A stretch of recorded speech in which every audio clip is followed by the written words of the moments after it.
দর্শক, আমি রয়েছি ঈদযাত্রার খবর জানাতে কমলাপুর রেলওয়ে স্টেশনে। খানিকক্ষণ বাদেই কমলাপুরের ৫ নম্বর প্ল্যাটফর্ম থেকে রাজশাহীগামী সিল্ক সিটি এক্সপ্রেস ট্রেনটি ছেড়ে যাবে। এটিতে ভ্রমণকারী যাত্রীদের সাথে আমার কথা হয়েছে যে তারা ঈদের এবারের যাত্রার তাদের অভিজ্ঞতা কী। তারা আমাদের কাছে বেশিরভাগই জানিয়েছেন তাদের অভিজ্ঞতাটা অনেকটা স্বস্তির এবং এতে ভোগান্তির কোনো গল্প নেই। সেক্ষেত্রে তারা রেলওয়ে কর্তৃপক্ষকে ধন্যবাদ জানিয়েছেন এবং এই ধন্যবাদ জানানোর পাশাপাশি রেলওয়ে কর্তৃপক্ষর এই সমস্ত প্ল্যান যারা করেছেন তাদের প্রতিও বিশেষ কৃতজ্ঞতা জানিয়েছেন ট্রেনে ভ্রমণকারী যাত্রী সাধারণ। এবং তারা কেউ কেউ বলছেন যে দীর্ঘ ১৩ বছর এক যুগেরও বেশি সময় ধরে কেউ কেউ ঈদে এইভাবেই ঘরে ফিরছেন, ট্রেনে করে বাসে করে বিভিন্ন সময় বিভিন্নভাবে ফিরেছেন। কিন্তু ট্রেনে যারা ফিরেছেন বেশিরভাগই আমার কাছে জানিয়েছেন তাদের গল্পটা স্বস্তির। অন্যান্য বিগত সময়ের চেয়ে এবছরের ঈদযাত্রা বেশ স্বস্তি দিচ্ছে তাদের, এমনটি কিন্তু তারা জানিয়েছেন। এর স্বস্তির কারণ হিসেবে বলেছেন প্ল্যাটফর্মে ঢুকতে তাদের কোনো বেগ পেতে হয়নি, সিরিয়াল মেনটেন করে টিকিট দেখিয়ে তারা প্ল্যাটফর্মে ঢুকেছেন এবং প্ল্যাটফর্ম ঢোকার পর তাদের প্ল্যাটফর্মে কিন্তু অতিরিক্ত কোনো যাত্রী চাপ নেই, অর্থাৎ টিকিটবিহীন যাত্রীদের প্ল্যাটফর্মে ঢোকার ক্ষেত্রে একটু শিথিলতা রয়েছে এবং কর্তৃপক্ষ এক্ষেত্রে বেশ কড়াকড়ি রেখেছেন এবং টিকিট চেক করা হচ্ছে। এবং যেহেতু টিকিটের একটি ট্রেনের মোট আসনের ২৫% টিকিট স্ট্যান্ডিং টিকিট হিসেবে বিক্রি হচ্ছে, সেক্ষেত্রে রেলওয়ে কর্তৃপক্ষ কিন্তু বারবারই নিরুৎসাহিত করছেন, অর্থাৎ বিনা টিকিটে ভ্রমণের বারবারই নিরুৎসাহিত করছেন। সেই বিষয়টি মাথায় রেখেই কিন্তু এবারের ঈদযাত্রা ট্রেনে যারা ভ্রমণ করছেন তাদের বেশ স্বস্তি যোগ করেছে। আর ট্রেনের ভেতরে স্ট্যান্ডিং টিকিটের ক্ষেত্রেও বেশ কিছু যাত্রীদেরকে দাঁড়িয়ে থাকতে দেখা যাচ্ছে, যে তারা ভেতরে স্ট্যান্ডিংয়ের যাত্রীরা দাঁড়িয়েছে। সেই ফাঁকে হয়তোবা কিছু মানে বিনা টিকিটের হয়তোবা দু একজন যাত্রী থাকতে পারে। এত ভিড় মানে এত কর্মযজ্ঞের ভেতরে আসলে ওভাবে সেগুলো দু একজন এভাবে ভ্রমণ করেই থাকেন বলে বিভিন্ন যাত্রীরা জানিয়েছেন। আর যাত্রীদের কিন্তু চোখে মুখে একটা উচ্ছ্বাস দেখা গেছে। একে তো আর কিছুক্ষণ মানে আর কিছুটা কাঙ্ক্ষিত গন্তব্য বেরোলেই কিন্তু প্রিয় মানুষের মুখ, প্রিয় মানুষের হাসি মুখ, প্রিয় মানুষের আলিঙ্গন এবং নিজ গ্রাম, নিজ জন্মভিটা বা প্রিয় আপনজনের যেই বাসস্থান রয়েছে সেখানে কিন্তু তারা ফিরছেন। কেউ মায়ের কাছে ফিরছেন, কেউ শ্বশুরবাড়িতে ফিরছেন। এরকমটি কোনো যাত্রীর সাথে আমাদের কথা হয়েছে, ঢাকায় যারা লেখাপড়া করেন তারা মায়ের কাছে ফিরছেন।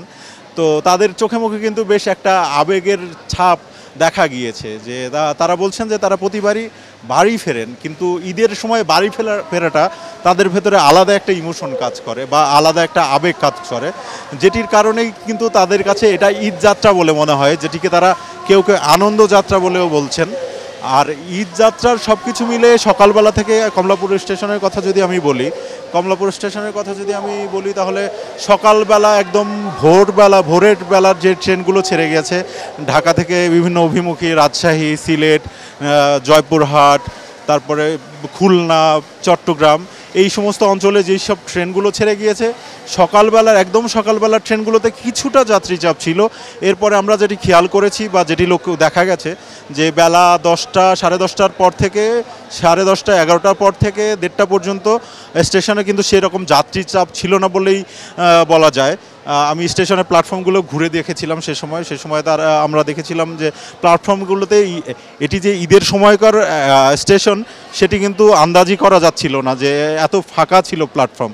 কিন্তু বিকেলের যে ট্রেনগুলো রয়েছে, অর্থাৎ নামাজের পর, আজকে আবার জুমাতুল বিদার নামাজ, তো সেটির পর হচ্ছে যাত্রীর চাপ একটু কিছুটা বেড়েছে স্টেশনে। কিছুটা বলতে এখানে বিকেলের যে ট্রেনগুলো আছে বিভিন্ন গন্তব্যে যে ছেড়ে যাবে, চট্টগ্রাম, রাজশাহী, খুলনা, সিলেট, এই সমস্ত অঞ্চল, জয়পুরহাট, এই সমস্ত অঞ্চলের ট্রেন যেগুলো রয়েছে সেগুলোর বিকেলের গন্তব্যে ছেড়ে যাওয়ার জন্য যাত্রী তারা কিন্তু আসতে শুরু করে বেলা 1:30টা থেকেই। এই ট্রেনগুলো কিন্তু যথাক্রমে সিল্ক সিটি এক্সপ্রেস এখন যেটি বর্তমানে প্ল্যাটফর্মে রয়েছে 5 নম্বর প্ল্যাটফর্মে, সেটি কিন্তু ছেড়ে যাবে 2:40, 2:30 থেকে 2:40-এর মধ্যে সিল্ক সিটি এক্সপ্রেস ট্রেনটি ছেড়ে যাবে প্ল্যাটফর্ম।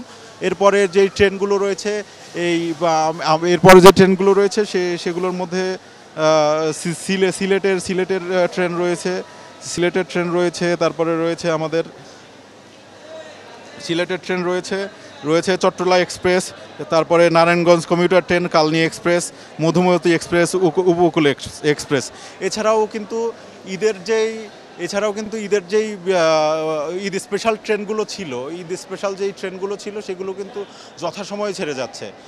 আপনারা দেখতে পাচ্ছেন যে এই মুহূর্তে সিল্ক সিটি এক্সপ্রেস 5 নম্বর প্ল্যাটফর্ম ত্যাগ করছে, অর্থাৎ রাজশাহীর উদ্দেশ্যে ট্রেনগুলো রওনা হয়েছে।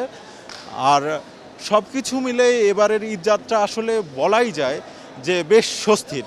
উৎসবের খুশি হবে নগদে বেশি, কারণ ঘন্টায় ঘন্টায় আছে গিফট জেতার সুযোগ।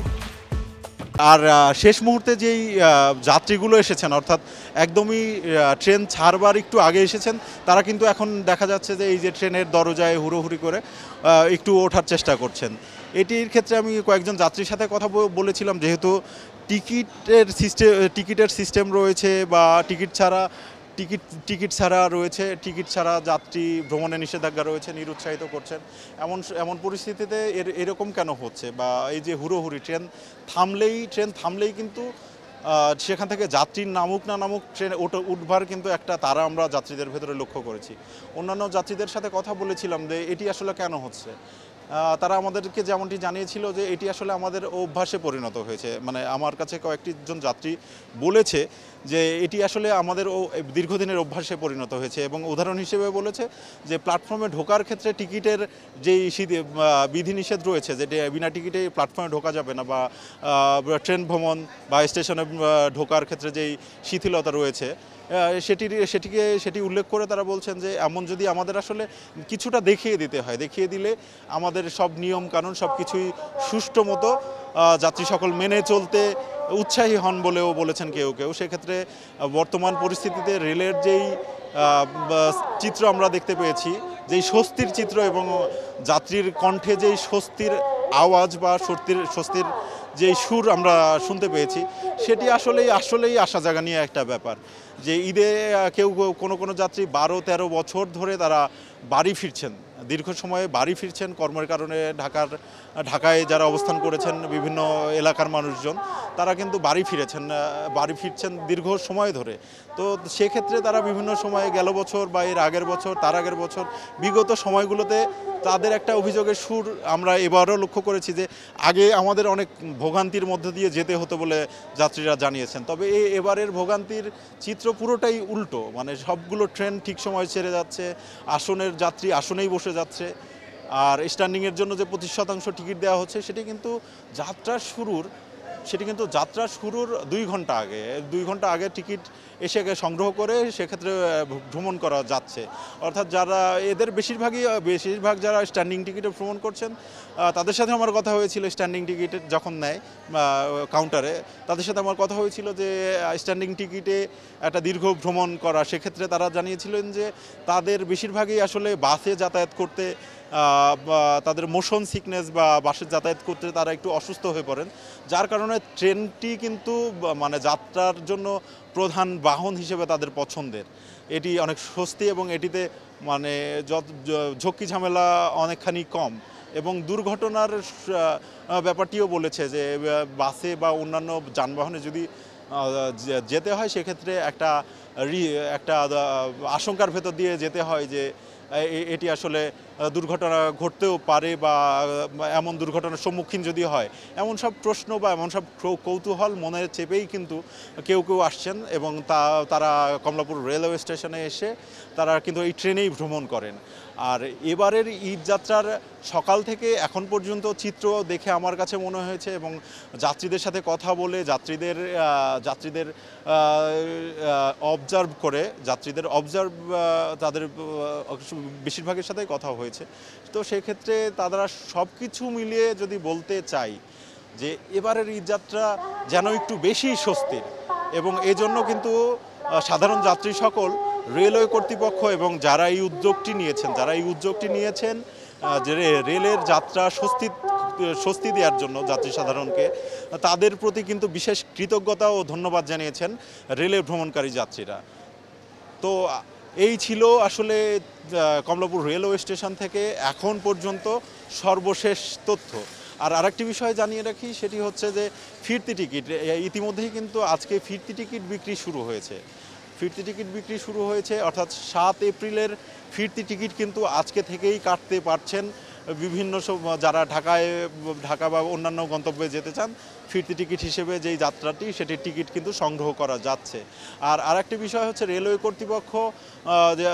কর্তৃপক্ষ কিন্তু আইন শৃঙ্খলা অর্থাৎ অপ্রীতিকর পরিস্থিতি এড়াতে কয়েক স্তরের নিরাপত্তা বাহিনী কাজ করছে, যেমন রেল পুলিশ, এবং আমরা দেখেছি প্ল্যাটফর্মে বাহিরে র্যাবের একটা কন্ট্রোল রুম রয়েছে, পুলিশের কন্ট্রোল রুম রয়েছে, এবং আনসারের উপস্থিতিও কিন্তু প্ল্যাটফর্মে লক্ষ্য করা যাচ্ছে। অর্থাৎ সব কিছু মিলে আইন শৃঙ্খলা পরিস্থিতি নিয়ন্ত্রণ এবং অপ্রীতিকর ঘটনা এড়াতে এবং যাত্রীদের নিরাপদে বাড়ি পৌঁছে দিতেই কিন্তু রেলের কর্মীরা বেশ তৎপর রয়েছেন।